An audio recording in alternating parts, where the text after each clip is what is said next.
Hi, and welcome back to Football Made Simple. The dream is over, but even in their 2-0 defeat to France, Morocco pushed France right to the edge and at times even dominated.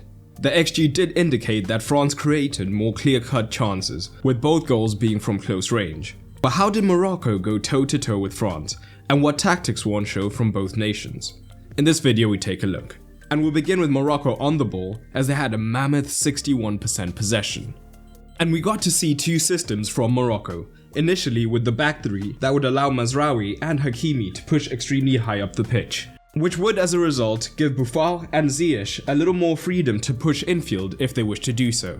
And as we've seen throughout this tournament, France are happy to be passive at times. So we would often see Giroud, rather than pressing one of the centre backs, instead looking to sit on Amrabat to make progression more difficult for Morocco. And when Ounahi dropped deeper to provide another option, Griezmann would at times be basically man-marking him. Again, France's goal being to make it harder for Morocco to go from back to front using their skilled midfielders. So with Giroud and Griezmann quite central, Mbappe tended to push high on the left and wasn't really involved in the defensive phase at all. And this shape was a little bit easier for France to defend, because although the pivots could get on the ball at times, they were closely followed by France's forwards whenever they looked to find any room.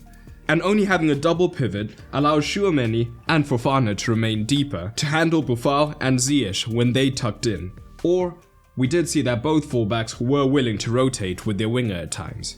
But still, the bottom line is they were mostly well covered. Ounahi drops deep to pick up the ball, but is closely followed by Griezmann, whilst Giroud is doing the same on Amrabat. So when Ziyech does look to drop deeper to pick up the ball, Fofana is already close to him. But when Saïss went down with injury and Morocco reverted to their 4-1-4-1, it was actually somewhat to their advantage. And we even saw their possession climb from 56 to 62%. And one reason they did so much better was that Amala, rather than dropping in with the pivots, tended to push much higher up between the lines, with Ounahi and Amrabat still being the double pivot.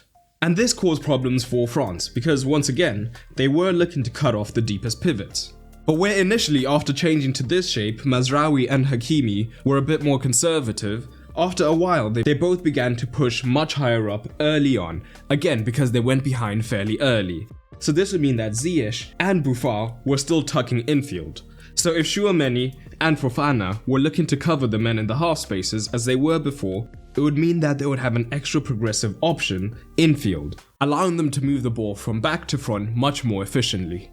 But at the same time, if Fofana in particular came too central too early, then there would be a man in a wider region who could potentially receive, as Hakimi providing the width would make it difficult for the fullback to follow.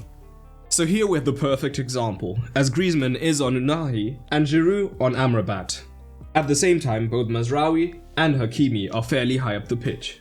And here we can see that Amala has space to receive in the center, and that is because Hakimi's positioning still high has allowed Ziyech to tuck in, so Fofana is reluctant to press as he has to worry about the man infield, as he doesn't want to leave him 2 versus 1 down.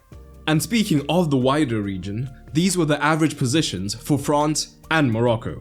And we can see that Mbappe is extremely high up the pitch, whilst Morocco have biased their entire team towards the right hand side. So the plan was clear, to try and exploit Mbappe's lack of defensive work rate. And this was done by pushing Hakimi right up the pitch alongside Ziyech, although these two were consistently interchanging. And they would be well supported by a midfielder or two. Again, the whole point being to get numbers in behind Mbappe.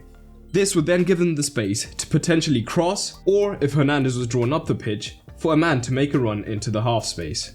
France initially adapted by getting Fofana to drop much deeper and to the left hand side, so that he was basically operating as a left winger / left back at times. And this could help ease the load on Hernandez.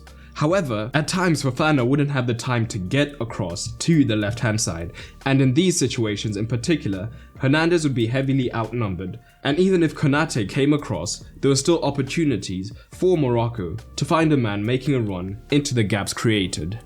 So here we see Mbappe, although deep, is not really defensively engaged. So Morocco have 2 men deep, and in this scenario, Fofana is able to come across so that they aren't 2 versus 1 down. Although we can see that Ziyech would still be in a dangerous position to make the run through the half space. In this case, France aren't quite as organized, as once again Mbappe is higher. And when Hakimi draws the fullback in, Fofana does not cover the space in behind him. Konate is reluctant to come across, whilst Hernandez is still inside on Hakimi, meaning that Ziyech picks up the ball in space, but is unable to get across into a dangerous area. This situation eventually got so bad for France that they had to move Mbappe to centre forward and bring on Thuram from the bench to prevent themselves being overloaded in the wide region. But although the back four shape did have the advantages we mentioned for Morocco, it also had disadvantages, mainly that Hakimi and Mazraoui were still pushing extremely high on, so on the transition, France's pacey wingers could make runs in behind them, getting into dangerous positions. Compare this to when they had the back three, where even if there was a transition, they at least had an extra man in deeper regions who could watch the wingers as they made their runs. But what did France do with their more limited possession?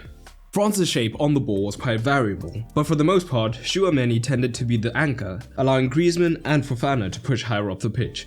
Much more so Griezmann though, as Fofana could at times be the second pivot. And we could see both fullbacks beginning deeper, as that is Koundé's natural disposition. But on the left hand side and the right, the main advantage was that when they did receive the ball, Morocco's defensive structure means that they do look to press the man on the ball. So this would mean that if they could get the ball to their winger, they would have 1v1 situations, which of course their wingers are elite at. This shape actually facilitates one of France's most dangerous patterns of play at this World Cup, which is that Dembele doesn't generally stay high looking to push his wing back deep, but instead he uses his threat to draw the fullback high up the pitch. And this is the trigger for Griezmann to consistently make runs through the half space, and this led to danger and even the first goal.